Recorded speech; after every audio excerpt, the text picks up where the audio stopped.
Hello and welcome to the Volleycast. My name is Joe Trinzi, and on the other line, I got Isaac Kneubuhl. Isaac, how are you doing? I'm doing very well and happy to be here. Okay. Isaac is, can I call you an expert in biomechanics? I'm going to call you one. I don't know if you'd call yourself. Uh, yeah, yeah. I always get a little odd about the term expert, but yeah, I've been doing it long enough and I understand enough to be an expert. Sure. Yeah, that's a good response because usually people who are experts say something like that, and people who aren't are usually going to call themselves experts. But Isaac, this is the first conversation we're having together, so I'm pretty excited to dive into it. Just a couple of housekeeping items before we get into that. A couple of our premium webinars we got coming up. We got 3 spots left for Dan Fisher. We're talking to him on Sunday the 19th. So we're recording this on Tuesday the 14th. We'll put it out. It'll come out on Wednesday. So on Sunday the 19th, talking to Dan Fisher, attacking that college coaches only webinar specifically about kind of attacking aggressiveness. That's something his teams have been known, and he's going to get on and talk about that. So if you guys are interested in signing up, we got 3 more spots left for that. And next week, Saturday the 25th, we got Nate Go talking to coming on from us, former current technical coordinator for the men's national team. And I'll be on there too. We'll just be really kind of nerding out on some statistics and analytics, just answering questions about how to visualize data better and all that. So if you guys are curious about that, you can go on the scoutvb.com shop and check those out. But we'll get to it now. So Isaac, this is the first conversation we've had, and I just stumbled across your Instagram and kind of just saw some of the stuff that you're doing in terms of like arm swing, biomechanics, just kind of training, helping players. You're primarily working with club players, which is that you say is kind of like That's the like main high school group. age. Yeah, that's the main group because that's the group that's trying to get into college. Yeah. That's always the biggest one, and then I've recently started to work with professionals, and funny enough, it's most of the guys that I either played with or against. So Yeah, because why don't you just share a little bit about your playing background? Does that come through? yeah, so I was born and raised in Hawaii. I played for it's probably since I was about 4 years old. Went to Kamehameha schools and then got a scholarship to play at Cal State Northridge. Played there I redshirted my first year, played for 4, and then I got the invitation to train on the national team right after the '08 Olympics. And Nice. then after that, I traveled to Austria for my first season, and then I played in Germany for 2. I played as an outside hitter in Austria, and then my last 2 seasons was as a libero. And I also got recruited to play on the national team first as a libero, but it just so happened that I ended up playing outside at that time that I was there, and then switched back to libero. The only reason I went so far is because I could really pass. Yeah. Nice. And you got a lot of information on your Instagram, and I'll link to that in the show notes. Just about kind of the arm swing. I've just been kind of pretty interested in that. Is that something where you feel like you've always had a really good arm swing and that's been sort of key to your success? Or are you somebody that like you had to figure it out more and you're sort of like kind of sharing stuff that you figured out? Did you ever go through any shoulder injuries that you had to like rehab and that gave you some insight? Like, where do you think some of your insight and background into that area has come from? Is it more academic? Is it more practical experience? I can tell you exactly where it came from. All So right. my entire life, so I played baseball, I played soccer. Like most like higher level athletes, Yeah. you're athletic, you can play whatever you want. And I took to volleyball eventually. That became my path. And no one in my experience ever talked to me about my arm swing at all. Um, and so I went throughout high school. I was a player of the year a couple of times and went to Cal State Northridge, ended up being an All-American, and I had what I had. And then when I went to the national team, they immediately, I think it was Hugh was the one that said, "Hey man, you're swinging wrong." And that was the first time in my entire life. And you gotta think, I was just an All-American. I just got invited to the national team. So I think I'm hot shit. And I go on the national team, and then all of a sudden I hear that my arm swing is wrong.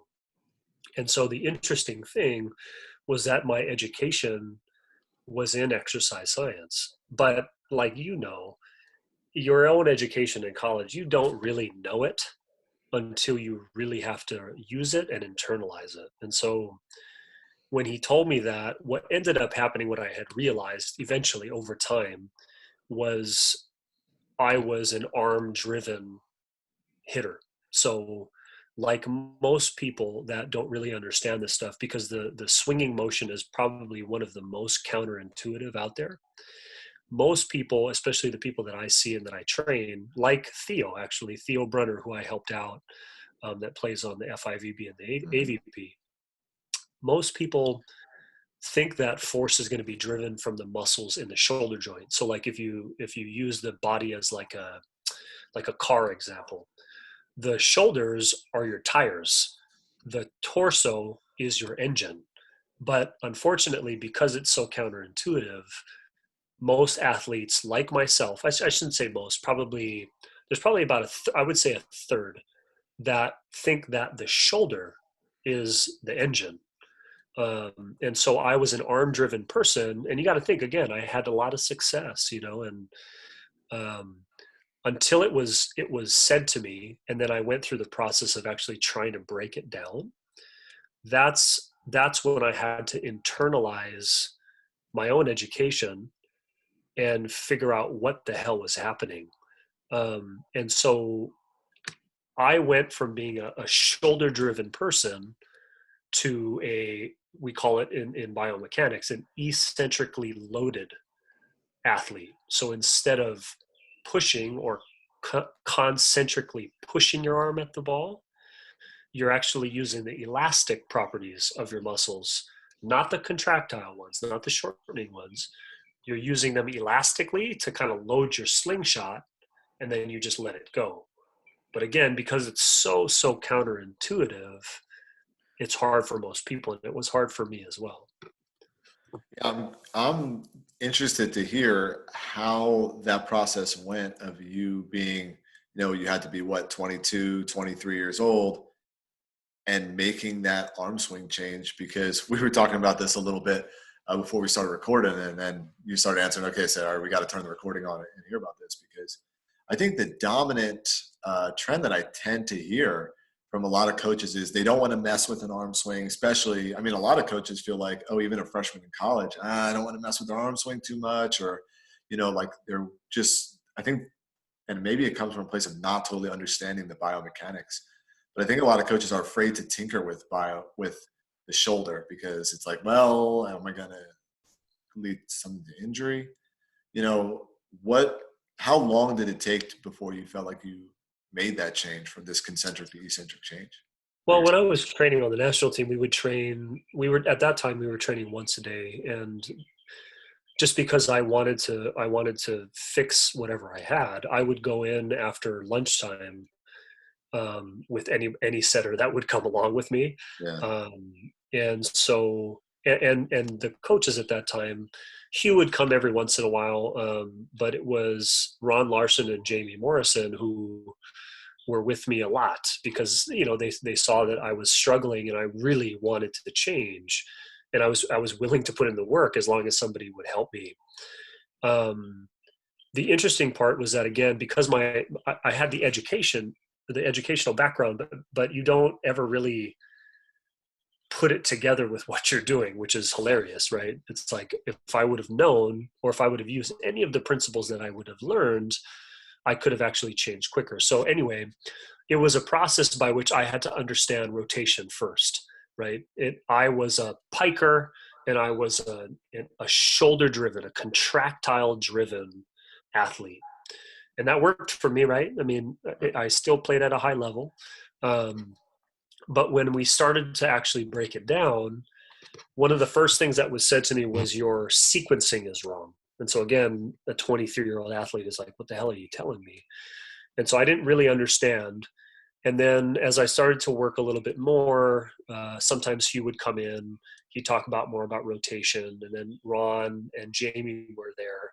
And one of the things I kept asking, because I was like, what are you guys talking about? How is my arm supposed to go towards the ball if I don't push at it? How is that supposed to happen? And I think Jamie was the one who said, it's kind of like your arm is along for the ride or something like that. And it's sort of kind of connected in my brain a little bit, but I kept just trying whatever I could. And some of these comments, some of these words would sit in my brain. And one day I was swinging, I was trying to let my arm just go. And all of a sudden it happened. And I was like, what the fuck was that? And once I knew it, I was like, wait a minute, that felt completely different from what I was doing before. And again, you got to think I came from a piking background. And so all of a sudden now I'm rotating, right? And I'm rotating as far as I possibly can to try and emphasize this movement. And then once it happened and I felt it, I was like, oh shit, this feels like something completely different. And I started bombing balls without a lot of force, or with a lot of force, I should say. And so I was like, oh my God, I think I figured it out. And then a couple weeks later, I lost it. And I was like, oh my God, what happened?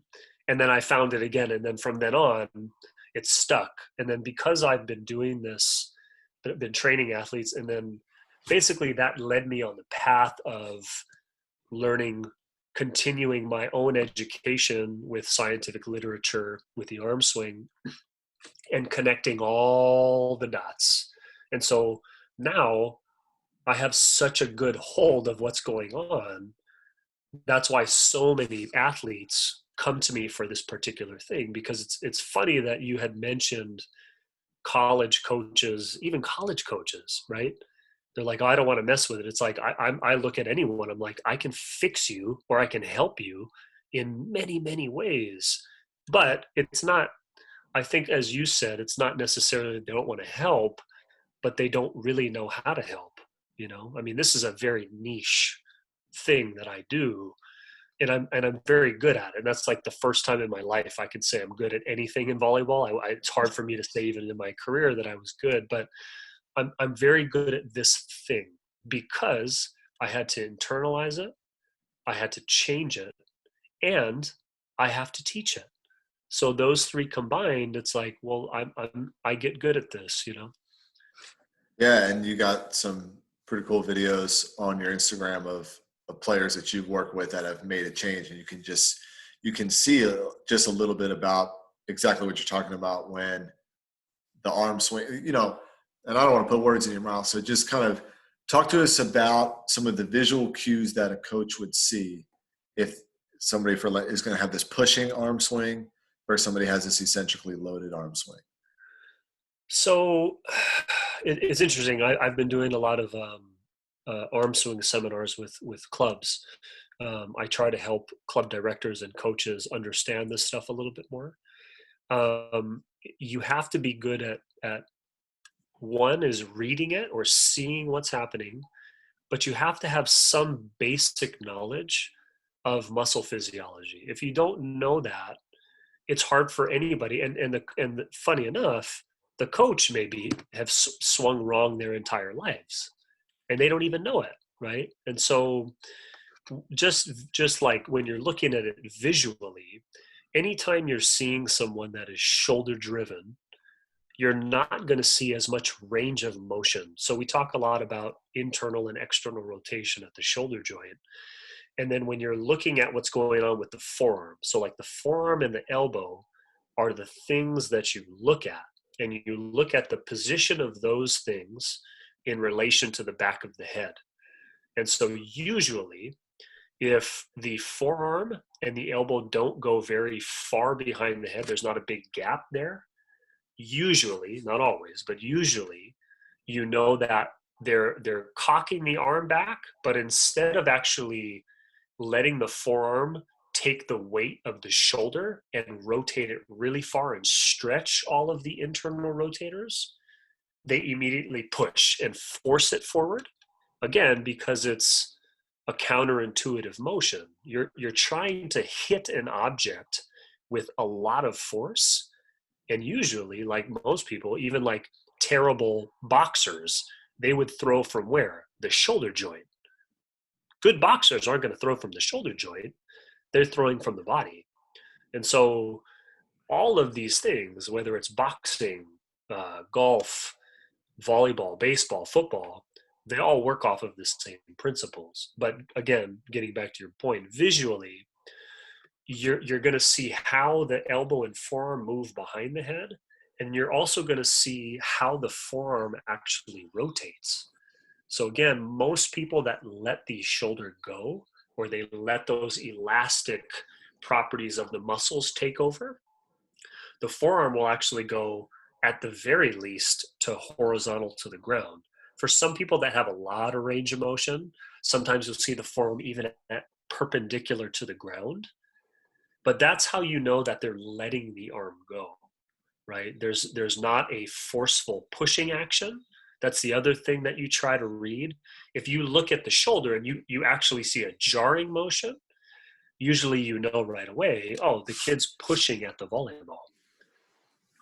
Yeah, the players that have this smooth swing, they get that big like lay back of the forearm in the hand, and that elbow turnover where that elbow is able to come over really high. And when you have those players that are pushing, and it's interesting, I've seen quite a bit of that. Just you even see players at pretty high levels. Some of them who are they can kind of get away with it. Either maybe they jump high enough to hit some angles or some different things like that. But that a lot of that, as as I was looking through some of the materials, I'm like, okay, there's that player and there's that player. And I think that a lot of coaches feel like, oh, okay, yeah, that'd be great if they could change. And then it's like, hey, you got to torque more, you got to rotate more, or you got to do this and you got to do that. And, I think that a lot of players, they're afraid to like take a step back or something like that. Do you feel like making that arm swing is like a one step back, arm swing change is like a one step back to two steps forward? Or is it just because it's not trained really well? So players try to make a change, they make it the wrong way, and then they feel like they get a little worse and then they just give up? Well, I mean, you gotta look at who the practitioner is, right? And again, I don't mean to bag on coaches. It's not, I mean, you could argue whether or not it's their job to know these really critical small individual things, but head coaches have more to think about. They have to think about the entire team. They have to do a lot of other things. And so Yeah, there's when you like seven, I don't know, 7 to 9 major categories. If you're a right, Division One head coach, you have to be an administrator, you have to be a recruiter, you have to be a right, tactician, a staff right. manager, et cetera, et cetera. So it's the one thing I didn't mean to cut you off here, but like the one thing that I've been kind of talking about when I consult with a fair amount of college programs or and all that I've been saying is I think the number one thing in especially women's college volleyball, it's just not there, is the synchronicity between the strength training staff and the coaching staff.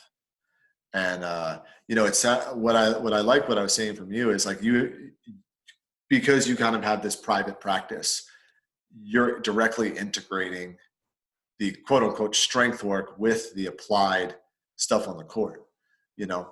So I'm assuming when you're making these changes with some players, it's not all through live hitting reps. Like, so what kind of supplemental stuff are you doing there? Well, like I said though, you remember you have to have a knowledge. You have to know what's actually happening. So that the foundation of everything is muscle physiology and biomechanics. If you don't know that, you're not going to know what the swing is, right? You can like, oh, just torque more, or just those terms don't help anyone. You can explain them to them, right? Like, okay, your body has to turn, but do you know how complex this motion is, right? The body has to turn in a sequence, right? The hips have to go first, the torso has to go next, the arm has to go third. It's not just, hey, just rotate.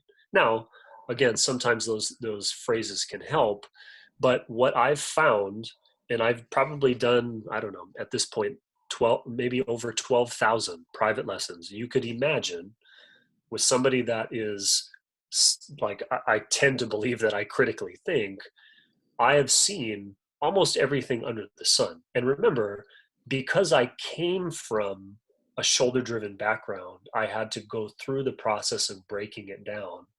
And then I actually know the difference between the two. That's why I'm good at actually training it. But what I found in my experience, a lot of what I do is sensation based. So if you have no idea what it's supposed to feel like, I could explain it to you in 50 ways and you'll never understand. But if you look at some of the things that I do, I don't post a lot of it, but like even like with Theo, say with Theo Brunner, he's a professional athlete. He's a professional volleyball player, as I was. And he came to me and said, "Hey man, I've been thinking about this for a long time. I just said, send me a video." And it's so obvious to me because I was like that. And so with him, I shit you not, it took 15 minutes, and I all I did was explain. So I broke down a little bit of the physiology, a little bit of the biomechanics, and then I put, like I do with almost every single person that has that problem, I physically manipulate their arm into that position. They have to know what an actual stretch of their internal rotators feels like.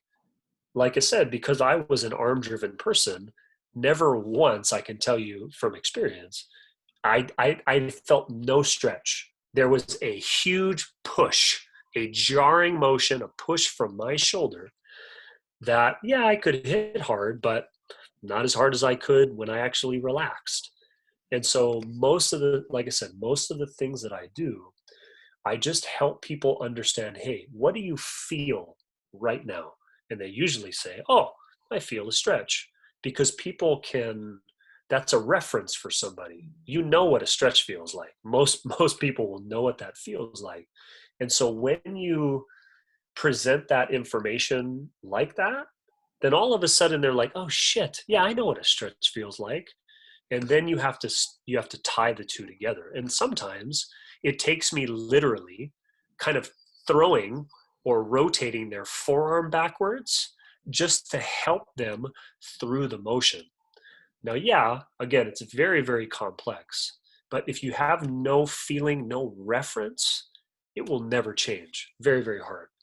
But with Theo, it was literally 15 minutes, and we didn't even swing at any balls, right? Like you said, I don't go through swings right away. The first thing I look at is how you throw the volleyball at me, or how you hit the volleyball at me.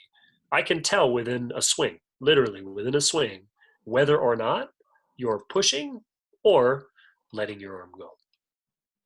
So that sort of being able to feel that stretch, that's something that players can even get into just from the ground. Like they're standing and you're manipulating their arm into that stretch position. Yeah, to the externally rotated position where the humerus has rotated over, right? So it's kind of pointing up to the ceiling, and the forearm is behind the head. And what I'll do is I'll get my forearm underneath their arm and their forearm, and I'll tell them, hey, just lean forward. And they lean forward, and I say, what do you feel? And they say, oh, I feel a stretch. And I say, this is the exact same sensation you should feel when you're swinging. If you do not feel this sensation, you are not doing it correctly. And that's it, really, right?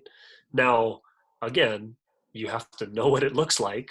You have to know what that feels like, and you have to know the actual properties of the muscles, what's actually going on within the muscle physiology itself, to be able to actually word that in a way where people are like, oh, okay, I get it. Yeah. So it starts with kind of that kinesthetic awareness first Yeah. of the arm position. So basically it's, well, you're not quite starting from the end, because I guess the end of the swing is after the ball's been hit, but you're starting from this sort of critical position that they can't get into. Yeah. They And have no reference for her. yeah, and that's, it's kind of interesting how you phrase that there, because that's something I've seen with players in lots of different skills, like a setter who doesn't have a clean finish. They don't know what it feels like to finish clean and extend through the ball. So, sometimes you almost have to give them cues and keys, and you're just trying to, it was kind of interesting how you described your own journey. I'm like, oh, like that triggered a huge light bulb, because I've seen that in some players. It's like, they're just kind of stumbling around the dark. And as a coach, sometimes you're just giving them cues to try to get them to change. And then once they do it right, then at least they have that light at the end of the tunnel, and maybe they can't do it 10 out of 10 times yet, but they can get there 1 out of 10 times. And it's like, okay, let me try to figure out how to get back there. And when you have athletes who are like really locked in and really like kinesthetically engaged, sometimes, like you're talking about with Theo Brunner, a guy who's that high level, maybe he can start getting it really quick. And, you have some people aren't not as kinesthetically aware, and it takes them just a little bit longer, but, starting with that reference point. And then what's typically like the second phase of that? So it's like you get them into that reference point where they know that, okay, this is a stretch that I'm trying to feel. And then I get out there and hit some balls off a set. Do I hit some balls from the ground? I like anything, I always work in progressions.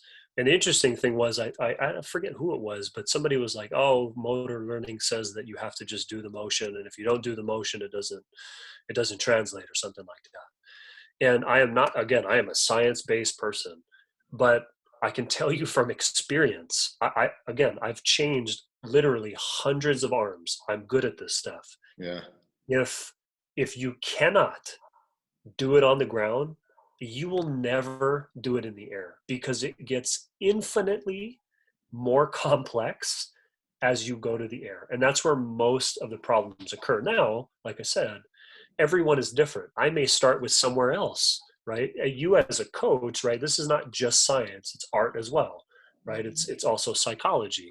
How is this person going to react when I tell them they're fucking swinging wrong, right?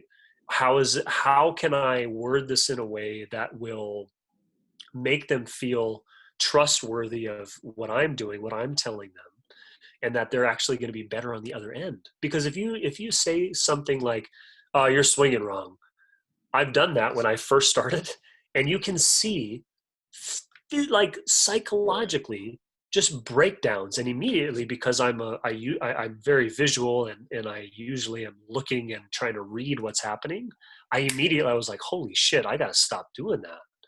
And so you have to go about a way of being able to explain it to somebody and saying that, hey, we can make your arm swing a lot better, right? It's not necessarily, oh, it's wrong, but we can improve this infinitely, and it will be way easier for you, and you'll hit harder, right? And so, like, again, that coaching part, that coaching aspect, well, you can have the knowledge, but if you don't know how to talk to a human being, then it becomes hard as well, right? And how about that hip sequence? Because you're talking about, you got to go hip, torso, then arm. And is that hips? I mean, you're going to have different firing patterns when you're hitting off the ground versus in the air.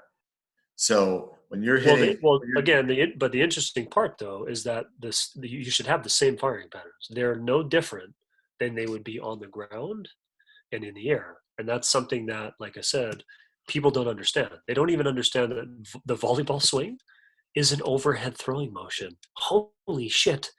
But this is just, if you can visualize it, this is a running, jumping throw. That's it. We don't have an object in our hand. We have to hit one, but that's why people think that all of a sudden it changes. Now, there are small differences, right, in a pitch versus a football throw versus a volleyball throw. The muscle firing patterns are slightly different, but the same thing is happening. The same thing is occurring. You're taking energy and force from the ground. You're transferring it up through the body, through different segments, through the hips, through the torso, and then through the arm, which is causing an internal, external rotation of your shoulder joint. And again, that will be at different positions with baseball, football, and volleyball. But it's still internal, external rotation, and you're still using the elastic properties of your arm. So tell me about getting power off the ground when you spike, because the first, I'm thinking about looking at pitchers who have this big, like, sort of horizontal lunging step, and they're pushing off the ground as they're generating that, compared to a volleyball player who's planning on 2 feet, I mean, debate, a lot of times a 2-footed jump is like a 1.5-footed jump. Yeah, you're rolling off your Sure. front foot. So there is still a little bit of that kind of lunging, Sure. stretching motion. But tell me about how you're getting power off the ground, even though you're leaving the ground. Okay, so again, everything starts with the ground. We have to generate force from the ground. So, like, if someone dropped you off of a building and you were to try to throw a ball, you would have barely any force. You could still kind of throw it a little bit, but you generate most of the force off of the ground. So, the first thing you have to understand is that there's something called the kinetic chain, right? The kinetic chain is what allows athletes to deliver peak arm velocity, whether that's in golf, volleyball, baseball, football. All of the same things are occurring. Now, if you take a look at how a quarterback steps and throws, when you look at how a pitcher steps and throws, and by the way, that's half of their velocity, just that step alone, half. If you look at the way in which we do what from our step close, we cover horizontal distance, right? And from that horizontal step, and when we hit the ground, right, we generate a huge impulse off of the ground, right? Otherwise called a stretch reflex. And so now there's your force.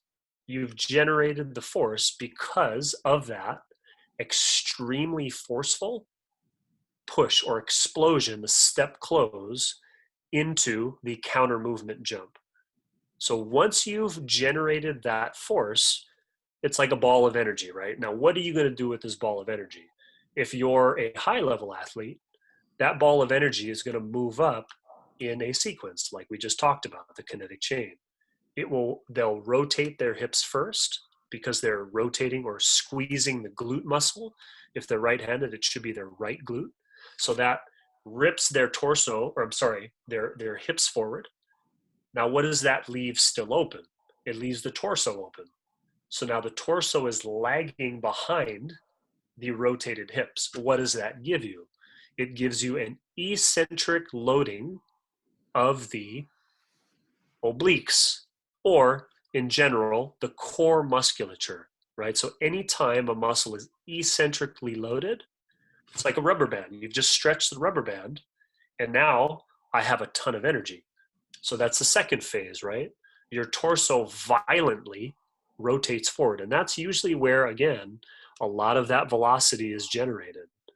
And then that third part, which is where most people will fail, is the internal and external rotation of their shoulder. If they're a high level athlete or someone that just has swung correctly, they will let that forearm fly back behind their body, just like you were kicking a soccer ball, right? What's the first thing you do when you kick a soccer ball? You actually push your leg backwards. That stretches all of your your hip flexors. They load like rubber bands. And then what do rubber bands do when you let them go? They return, right? So the same thing is going to happen in the arm swing, but if you have not sequenced properly, you cannot generate as much force or eccentric load during internal external rotation. Yeah, so you got kind of those two big pieces of the kinetic chains. Like if the hips don't go before the torso, you're losing all that power. And then if the torso doesn't go before the shoulder, then you're losing all that power from there. Right. Yeah, and most people don't even understand that your hips are supposed to close right as you leave the ground. Yeah. And so you have coaches that, because they don't have any knowledge of this, what do they tell their athletes? Open your feet and open your hips, which is, again, if you're trying to generate force, and try to remember this, just because you don't have a perfect kinetic chain does not mean you cannot hit the volleyball hard, right? Sure. But if you're training someone and you tell someone when you jump off the ground to keep your hips open, guess what? They will never close their hips. They will never sequence correctly, and then they cannot maximize their power. So the start of that hip close is coming before their feet are leaving the ground. So it's not that you're jumping, then closing your hips in the air. That that move is coming Yes, because that is as physically impossible. yeah, yeah. You know, I think that a lot of people, just as you say it, like that is a lot of people are hoping for that, though. Yeah, You know? because they don't understand it, and their Yeah, coaches don't understand it. yeah, And that's if you actually, if you're again, if you're someone who actually like breaks things down, if you actually watch film, which is some of the best things that people can do, when you watch film, what is the one common theme that you see with the right leg? So again, if you're a right-handed hitter and you're in your step close, right? And again, there's a lot of individual variation with foot positioning, right? And I'm not going to touch a lot of that unless I have to. But one of the most common things is you see the right foot start to do what? Like a baseball player, like a golfer, like a football player, what do you yeah. see that right foot doing? You start to see it Awesome. rise Yep. because they're trying to push their hip closed. Yeah. And so that's where all of that chain begins. Again, you can't jump straight up in the air and then expect to rotate 180 degrees. It's impossible. Right. So again, if you break film down and you're looking at that stuff, you see it right away, and it's the exact same motion as everybody else. Yeah. That's awesome stuff. I try to keep these to about a half hour, so we're already running a little over time. But I don't know. You answered like a few of my questions here, but then you also made me have like 9,000 more. So I definitely We need can to. keep going if you want to make this a Yeah. two-part. No problem. Well, we might just have to catch up again. I think this Sounds was good. just was really really informative, and I think that this is a topic that a lot of coaches want to know more about. So I would hope so. I would yeah, hope so, because yeah, I think there's a lack of a big lack of knowledge out there. so. This also seems like an area though that some youth players can be practicing on their own a little bit. You know, Yeah. there's probably some stuff. Is there? I'm guessing a lot of your answer is going to be like, well, you really got to know the biomechanics, you really got to know the physiology and all this. But like, if I'm a high school player or I'm a high school coach advising my players, and I want to have like some starting point for what I can be working on with my arm swing here while I'm kind of at home, what's like a first resource that you would point them to? Start throwing. Just Yeah. start throwing a tennis ball in the backyard at your house over and over again. Because again, even if you're not doing these things completely correct, at least you're starting to figure out how to step with your opposite foot, how to rotate a little bit, and you're just getting into that motion. Now, if you had someone to at least look at you, you would have someone say, try to be as relaxed as you possibly can. Let your body do most of the work. But most of the people that I train that have decent arm swings, or people that understand, are people that have thrown. They come from a throwing sport Yeah. because this motion is an overhead throwing motion. So there's a lot of transfer that happens, right? So like a pitcher coming from baseball is usually, not always, but usually going to be really good with the arm because all of the same principles are at work. Do you think that there's something to the kinesthetic awareness of having the weight of a ball in your hand as you're going through the arm swing, like in terms of that elbow turnover? Yeah, a weight allows you to be more aware of Yeah. your limb in space, and then it also helps getting that forearm or Yep. your humerus Yep. into external rotation. But again, you could do that a whole bunch. Once you put that weight down, for whatever reason, most of us want to push at the Yeah. ball because you don't understand that your arm will return, Yeah. right? Because you don't have that weight in your hand. Yeah. It reminds me a little bit of like Olympic lifters too. Sometimes when the weight is too light, you actually struggle to have the same motor sequence pattern because you're going to just pull it up instead of firing your hips. So Totally. this is really awesome stuff. I'd love to um, catch up on that. Is there any sort of like video? So what's your Instagram or social media handle so people Uh, got some of that my stuff? my Instagram is at torque VB, TORQ VB, and then you can go on YouTube. It's the same information that Yeah. Instagram has it all. And if you go on the IGTV tab, there's also the same tutorials. So no matter what you go to, you'll see some of the same info. Yeah.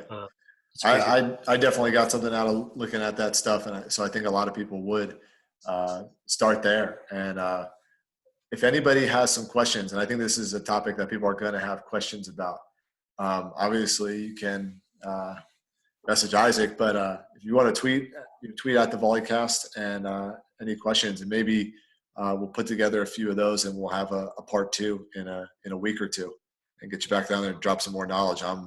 Personally, I'm eager to think about a few of these concepts that you've talked about as I'm reviewing some video, and I'm going to have some questions of my own to come back to you with. I'm ready. So I want to do the part 2, but I want to have a little chance to reflect on part 1 before we get into. We got a lot to cover, man. So you got to give for me sure. I feel like we barely even scratched the surface. Barely. Awesome. Well, thanks so much for taking your time. I really appreciate it, and looking forward to talking to you more. My pleasure, man. Take care, Isaac.